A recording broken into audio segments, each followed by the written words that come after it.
3ଟା 17 କିଛି ସମୟ ପରେ ପୁଣି ଦେଖେ ଟାଇମ୍ ହୋଇଥାଏ ସେହି 3ଟା 17। ହଠାତ୍ ଗୋଟେ ଘଣ୍ଟାର ଶବ୍ଦ ଆସେ ଆଉ କହେ, ଏଠାରେ ସମୟ ରହିଯାଏ ନାହିଁ, ବରଂ ଜମିଯାଏ।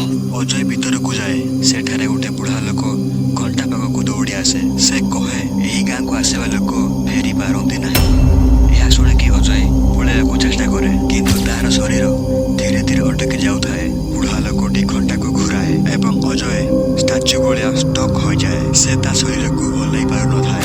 କିଛି ଦିନ ପରେ ଏକ ନୂଆ ବ୍ୟକ୍ତି ଗାଁକୁ ଆସିଥାଏ। ତାହାରି ଫୋନରେ ଟାଇମ୍ ହୋଇଥାଏ 3ଟା 17। ଏବେ ଘଣ୍ଟା ଭିତରେ 2ଟି ଲୋକର ବଡି ଷ୍ଟାଚ୍ୟୁ ଭଳିଆ ଷ୍ଟକ୍ ହୋଇଯାଇଛି।